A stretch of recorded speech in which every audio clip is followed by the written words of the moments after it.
Nous avons commencé une série d'enseignements qu'on va continuer aujourd'hui et pour un peu de temps encore.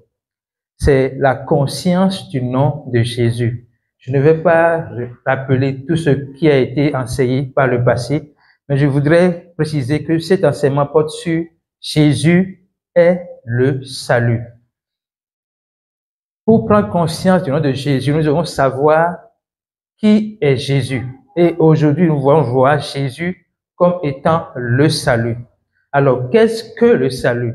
Quand on parle du salut, qu'est-ce qu'on peut comprendre? Lorsqu'on remonte dans la version originale grecque, on voit que le salut veut dire sotéria.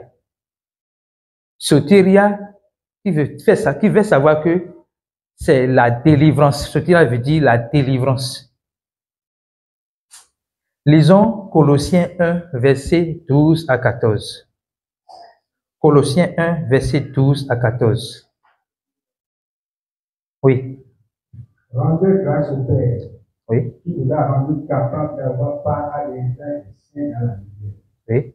Qui nous a délivrés de la puissance des ténèbres et nous a transportés dans le royaume du Fils de son amour. Attendez. Rendez grâce au Père qui nous a rendus capables d'avoir part à l'héritage des saints, qui nous a délivrés de la puissance des ténèbres et nous a transportés dans le royaume du Fils de son amour.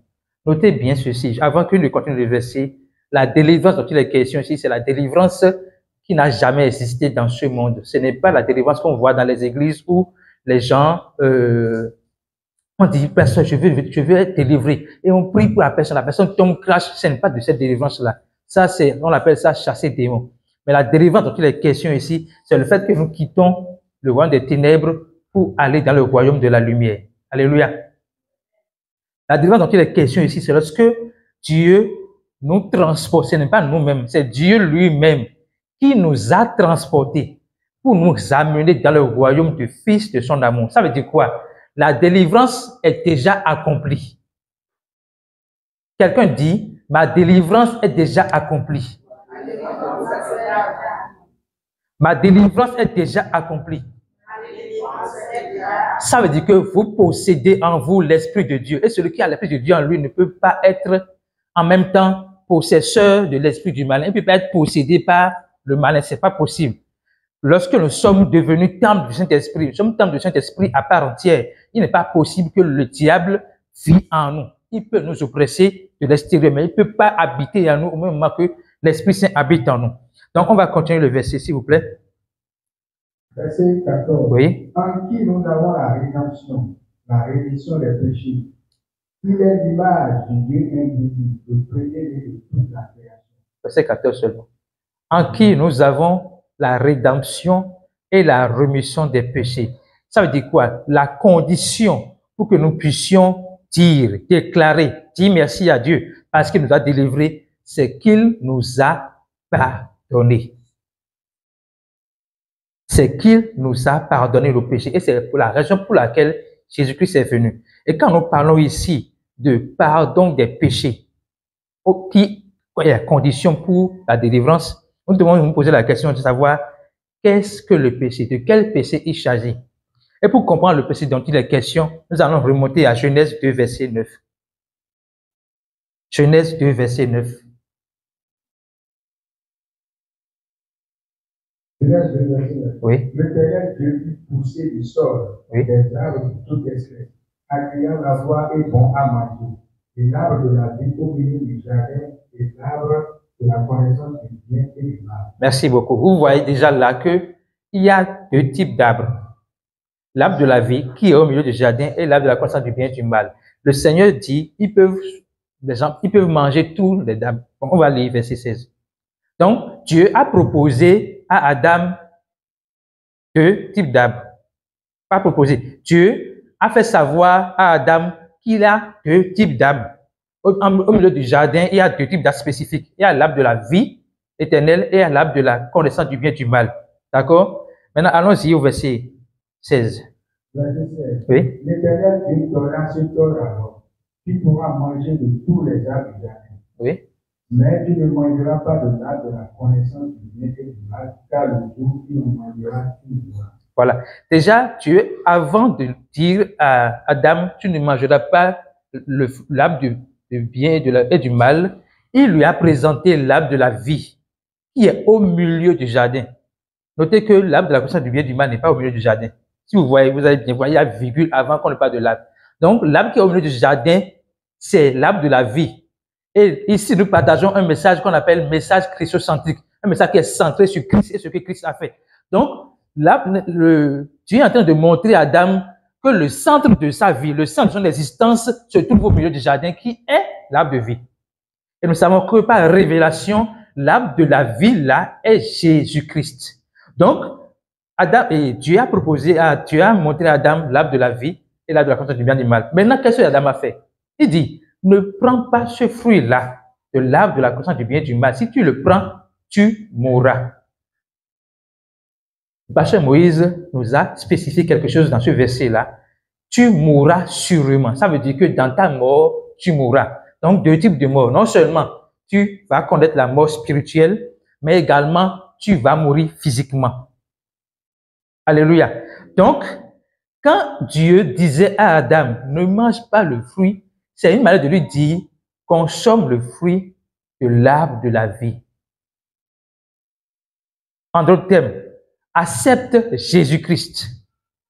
Mais qu'est-ce que Adam a fait? Le fait de choisir, non pas l'arbre de la vie, mais l'arbre de la connaissance du bien et du mal, est une démonstration de ce qu'il a rejeté l'arbre de la vie. Et c'est là que se trouve le péché. Le péché, ce n'est pas qu'il a mangé pomme. Le péché, dans le fait, lorsque révélé dans Romains 5, versets 17 et 18 et 19, c'est qu'il a désobéi. C'est vrai, dans le fait, Adam a désobéi à l'instruction de Dieu. Mais dans le fond, ce qu'il a fait en réalité, c'est qu'il a rejeté l'arbre de la vie. Alléluia. Nous allons voir maintenant, en rejetant l'arbre de la vie, là, quelles sont les conséquences qui en découlent. Romains 5, verset 12. Les conséquences du rejet de l'arbre de la vie. Romains 5, verset 12. Romains 5, 12. Oui. C'est pourquoi, comme Oui. par un seul homme, Oui. le péché est entré dans le monde, et par le péché la mort, et qu'ainsi la mort s'est étendue sur tous les hommes, parce que tous ont péché. Vous voyez le processus, par un seul homme, le péché est entré dans le monde. Ça veut dire que avant que par Adam, le péché n'entre dans le monde, le péché n'existait pas dans le monde. Lorsque Dieu a créé les cieux et la terre, l'homme et tout, il a dit, tout est bon. Tout est très bon. Ça veut dire qu'il n'y a pas péché dans ce qui est bon. Donc, au moment où Adam avait une vie avec Dieu, le péché n'existait pas. Et le péché en question ici, c'est le fait de rejeter la personne qui donne la vie. C'est le fait de rejeter le salut. Donc, Adam, en rejetant le salut, a fait entrer le péché dans le monde. Maintenant, le péché là, c'est la nature. C'est la nature de l'homme. C'est devenu la nature de l'homme. Je veux dire quelque chose. Dans le péché, qui est nature de l'homme, se cachent les péchés. Dans le péché, qui est devenu la nature de l'homme depuis Adam, se cachent les péchés. Mentir, voler, forniquer, adultère, meurtre et tout. Mais ce n'est pas menti. Adam n'a pas menti, il n'a pas volé, il n'a pas forniqué. Il a rejeté Jésus-Christ. Et dans ce rejet se trouvent les autres péchés. C'est comme si le péché d'Adam est le père des autres péchés. Le péché par nature est le père des péchés par action. Donc, comment Jésus a géré cette situation? On va lire avant de... Donc, je disais, dans le processus, par le péché, par un seul homme, le péché est entré dans le monde. D'accord? Et par le péché, qu'est-ce qui est venu? La mort. Donc, par le péché, la mort est venue. Et sur cette base, on dit quoi? Tous ont péché. Pourquoi la parole dit que tous ont péché? Parce que Adam est le représentant de la race humaine. Adam est le représentant de la race humaine. Donc, si nous sommes nés d'Adam, si nous sommes venus d'Adam, c'est-à-dire nés de la chair, nous sommes automatiquement pécheurs. Ça va vous surprendre, mais c'est pas pour rien que David a dit, depuis le ventre de ma mère, j'étais pécheur. Ma mère m'a conçu dans l'iniquité. Elle m'a conçu dans le péché, alors que sa mère n'a pas commis l'adultère. Donc, David, en disant, depuis le ventre de ma mère, j'ai été conçu dans le péché, il est en train de dire, je n'ai rien fait. Je n'ai rien fait pour qu'on appelle pécheur. Ça veut dire quoi? Nous sommes innocents du péché d'Adam. Mais nous sommes victimes quand même de ce que Adam a fait. Et un exemple pratique que nous puissions comprendre, cet exemple est donné par notre le président fondateur, Moïse Vitain, lorsque l'État béninois va contracter des dettes pour le Bénin. D'accord? Sur 50 ans, nos enfants et nos petits-enfants vont payer cette dette-là, qu'ils soient d'accord ou pas. Ça veut dire quoi? La dette d'Adam, nous sommes obligés de payer cette dette-là, que nous soyons d'accord ou pas. Mais Dieu a une solution pour nous.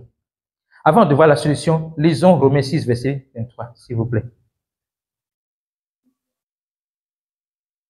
Car le salaire du péché, c'est la mort, mais le don gratuit de Dieu, c'est la vie éternelle en Jésus-Christ notre Seigneur. Donc, ce verset va introduire la solution que Dieu nous a donnée. Car le salaire du péché, c'est la mort. Donc, le péché est entré dans le monde et a créé un désordre. A dit ça a renversé l'ordre divin. Maintenant, Dieu veut ramener l'ordre divin. D'accord? Il dit, car le salaire du péché, c'est la mort. Donc, il faut que quelqu'un meure pour payer le salaire du péché à notre place. Et c'est ce que Jésus-Christ a fait. Il est venu sur la terre. Dieu, venu dans la chair, sur la terre, mourir pour nos péchés à la croix. Il a été enseveli et le troisième jour, il est ressuscité. Et c'est pour payer le prix du péché, qui est la mort, qu'il a fait ce processus-là, qu'il a accompli l'œuvre de la croix. Nous savons que à la veille de sa crucifixion, il essayait de lutter contre son esprit, c'est-à-dire la chair s'opposait à ce que l'esprit voulait faire. La chair disait, si tu peux éloigner cette coupe de moi, je serai béni. Mais Dieu en Jésus disait, non pas la volonté de ma chair, mais la volonté de mon esprit, qui est Dieu. Donc, Jésus s'est soumis à l'autorité de l'Esprit de Dieu en lui pour pouvoir accomplir l'œuvre de la croix sans s'occuper de sa chair. Alléluia. Donc, maintenant, on va voir la solution que Dieu a donnée. Nous allons voir 2 Corinthiens 5, versets 19 à 21. 2 Corinthiens 5, 19 à 21. Oui. Car oui. Dieu était en Christ, oui. réconciliant le monde avec lui. En n'imputant point aux hommes leur offense, il a mis en nous la parole de la réconciliation. Un instant. Dieu était en Christ. Et quand Dieu était en Christ, il faisait quoi? Il réconciliait le monde avec lui-même. Ici, vous allez voir que ce n'est pas l'initiative du monde, c'est-à-dire des hommes, de se réconcilier avec Dieu. C'est Dieu qui a pris sur lui la responsabilité de nous réconcilier à lui-même. Pourquoi? Parce que nous sommes innocents du péché que Adam a commis. Donc, Dieu doit démontrer sa justice en nous épargnant de ce que nous n'avons pas mérité. Nous ne méritons pas la mort, mais nous sommes morts. Vous comprenez? Nous ne méritons pas la mort, mais nous sommes morts. Il faut que nous passions de la mort à la vie. Et pour ça, c'est la bonne nouvelle, l'évangile de Dieu qui nous donne de passer de la mort à la vie. Et c'est ça la délivrance que nous avons vue Dans Colossiens 1, verset 12 à 14, Dieu nous a fait passer de la mort à la vie. Donc, ici, il dit, il n'impute point aux hommes le péché. Le point là, c'est pas il n'impute pas. Hein. Il n'impute point. Le point là souligne quelque chose de radical. Ça souligne quelque chose de radical. Il n'impute point. Ça veut dire que Dieu ne compte pas nos péchés. Alléluia. Dieu ne compte pas nos péchés. Dieu ne compte pas nos péchés. Il nous donne son pardon gratuitement. Parce que s'il comptait nos péchés, c'est comme s'il nous rend responsables du péché. Alors que nous ne sommes pas responsables du péché. Nous sommes innocents du péché d'Adam. Donc Dieu, pour nous réconcilier avec lui, le problème n'est pas nous, mais c'est le péché. D'accord? Donc pour nous réconcilier avec lui, qu'est-ce qu'il a fait? Jean pouvait dire dans 1 Jean 5, Jean 1, verset 29, « Voici l'agneau de Dieu qui ôte le péché du monde. » Alléluia. Est-ce que le péché là est ôté ou bien sera ôté? J'ai pas entendu. C'est ôté. Ça veut dire quoi? Dieu a réglé le problème du péché.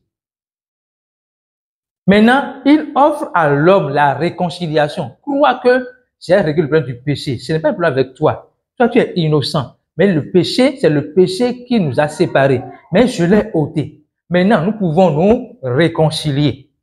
Alléluia. Donc, la réconciliation que Dieu nous a donnée, c'est sur la base de l'assurance que nous avons le pardon de nos péchés.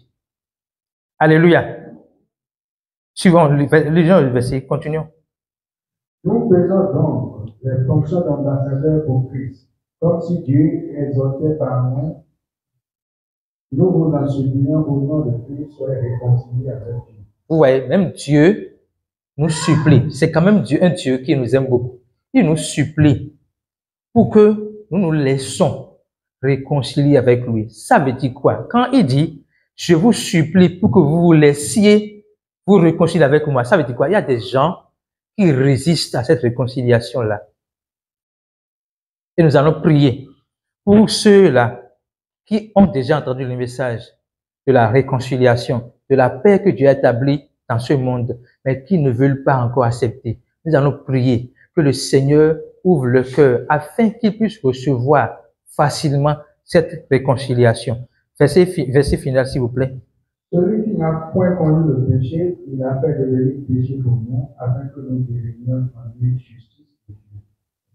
Donc, Jésus n'a jamais commis de péché, mais il est devenu péché pour nous, pour que nous devenions ce qu'il est, justice de Dieu. Donc, nous pouvons déclarer avec assurance, je suis la justice de Dieu. Je suis la justice de Dieu parce que j'ai cru en Jésus-Christ, qui est lui-même la justice de Dieu. Il m'a dépouillé de ma nature pécheresse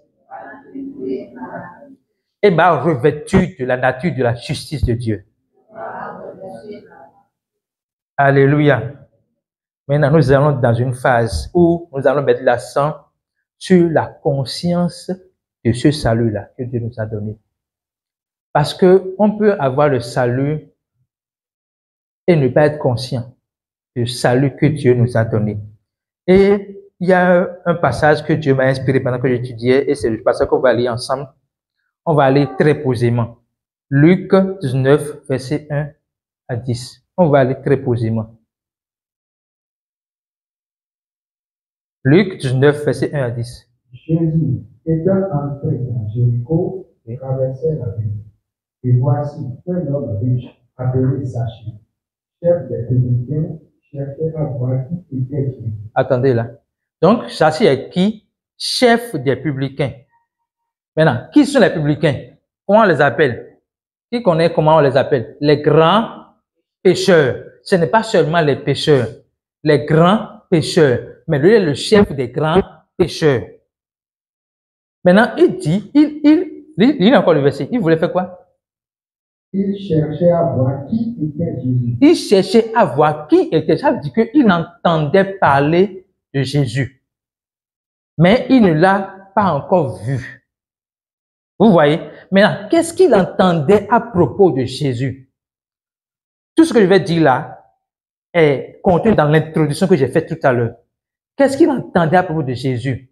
Il a entendu déjà. Il faut remonter les versets, Luc 1 jusqu'à 15 et jusqu'à 19. Vous allez voir que Jésus a mangé avec les publicains. À côté des pharisiens qui murmuraient. Comment, lui, il mange avec les publicains? Notez bien quelque chose. Les pharisiens étaient quoi? Docteurs de la loi, représentants de Dieu sur la terre. Ou bien, Jésus est quoi? Fils de Dieu sur la terre. Dieu venu sur la terre.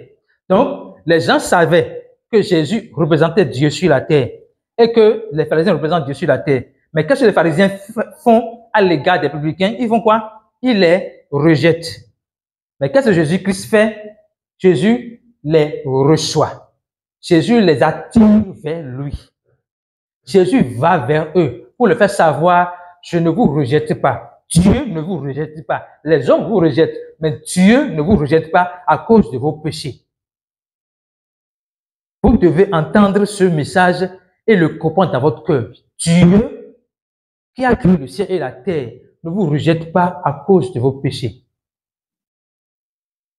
C'est même la raison pour laquelle il s'approche de vous. C'est pas pour rien que les gens qui n'ont pas compris le message, Dieu continue de leur envoyer des messagers toujours pour qu'ils entendent le message. Parce qu'il sait que c'est par l'écoute de l'évangile qu'ils vont recevoir le pardon des péchés. Alléluia. Donc Dieu ne vous rejette pas. Dieu ne rejette personne. Il dit, sachez, est le chef des grands pécheurs. Et Jésus mangeait avec les grands pécheurs, publiquement, pas dans le secret. C'est pas qu'il faisait, il dînait avec les grands pécheurs dans le secret. Mais quel était le motif de Jésus quand il va dîner avec eux? Quand il va déjeuner avec eux, quel est son motif? C'est pour qu'ils reçoivent sa vie. Ce n'est pas pour faire ami avec eux, pour devenir leur compagnon, vivre une vie de péché. Non. C'est pour qu'ils reçoivent la vie qu'il est. Alléluia. Verset suivant.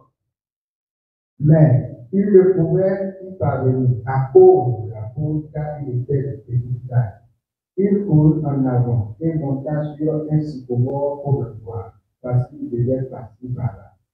Lorsque nous étions arrivés à cet endroit, il leva les yeux et lui dit, Zachée, hâte-toi de descendre, car il faut que les douleurs soient mises dans ta maison. Écoutez ça. Donc, Zachée veut voir qui est Jésus. Il a déjà entendu parler de lui. Il sait à peu près qu'il ne rejette pas les publicains. Mais est-ce qu'en tant que chef des publicains, il peut expliquer? Est-ce que en tant que... C'est cassé. Est-ce qu'en tant que chef des publicains, il peut espérer qu'un jour, Jésus va le recevoir? Plus encore, est-ce que Jésus va venir chez lui pour manger? Mais Jésus dit, descends, parce que je viens chez toi. Je vais demeurer dans ta maison.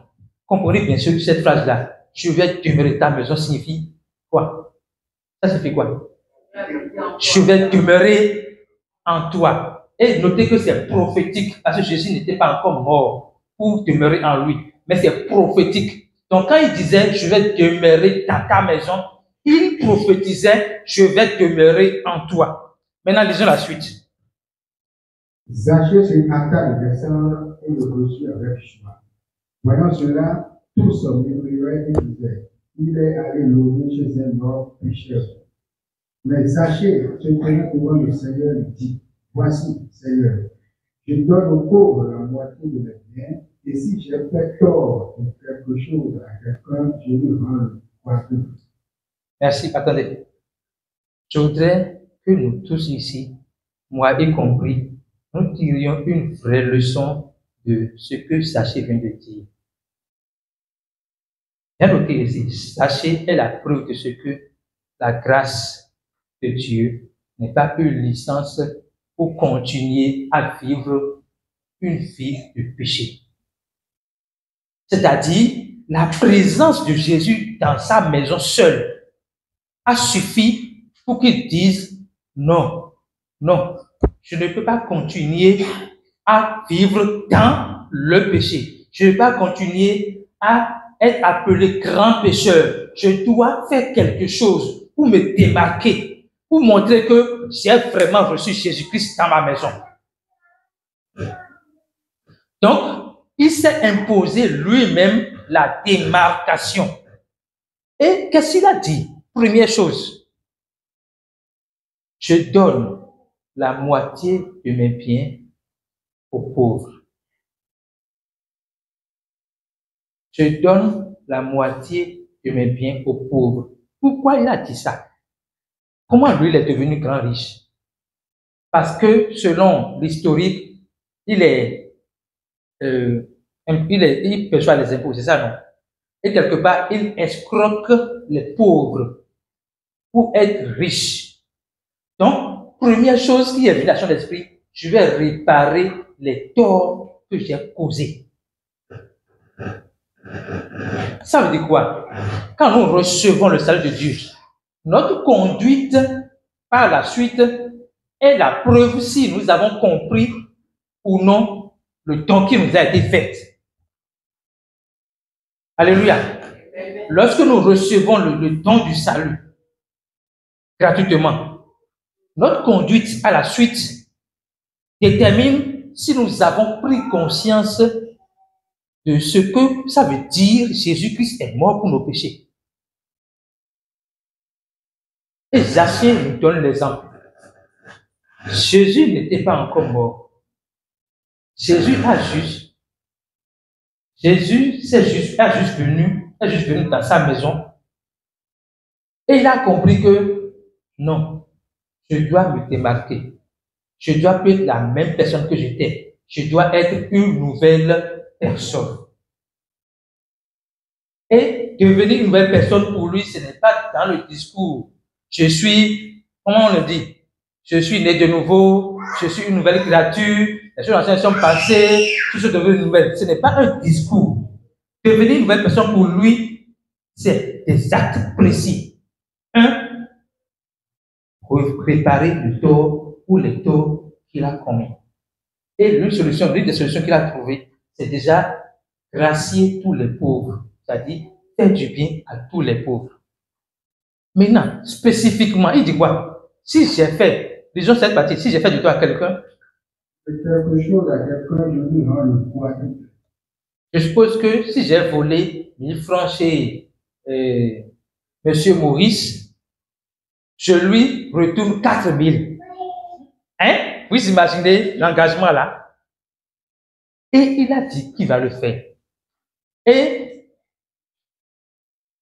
quand il le disait, ce n'est pas de la blague pour lui, c'était sérieux.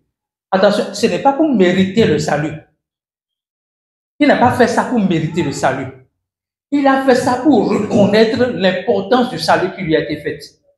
Il a fait ça pour reconnaître le fait que Jésus-Christ a décidé de venir dans sa maison. Donc la motivation qui l'a poussé à essayer de donner ses biens, de réparer ses torts, ce n'est pas pour obtenir le salut, mais c'est pour apprécier le salut. Mais quand il a fini de dire ça, qu'est-ce que Jésus-Christ a dit? Jésus lui dit, le salut est entré aujourd'hui dans cette maison, parce que celui-ci est aussi un fils d'Abraham, car le Fils de l'homme est venu chercher et sauver ce qui était fait.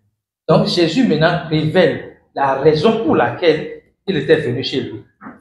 C'est pourquoi chercher et sauver ceux qui étaient perdus. Ça veut dire quelque part que, en fait, quand Jésus entrait en Jéricho, il cherchait qui? Il cherchait Zaché. Quand Jésus entrait en Jéricho, lui cherchait Zaché. Mais Zaché aussi le cherchait.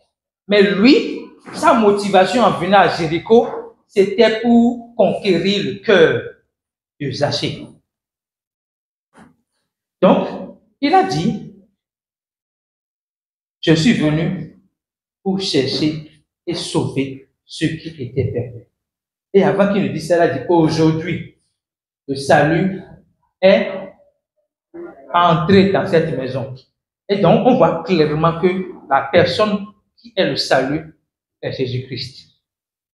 Aujourd'hui, le salut est entré dans cette maison. Nous allons déclarer, et c'est là que je suis en train de finir déjà, que aujourd'hui, le salut est entré dans cette maison. Aujourd'hui, le salut est entré à Zopa. Aujourd'hui, le salut est entré dans Abou-Mekalavi. Aujourd'hui, tous ceux qui ne connaissent pas Christ dans la commune d'Abou-Mekalavi vont découvrir Christ au nom puissant de Jésus-Christ.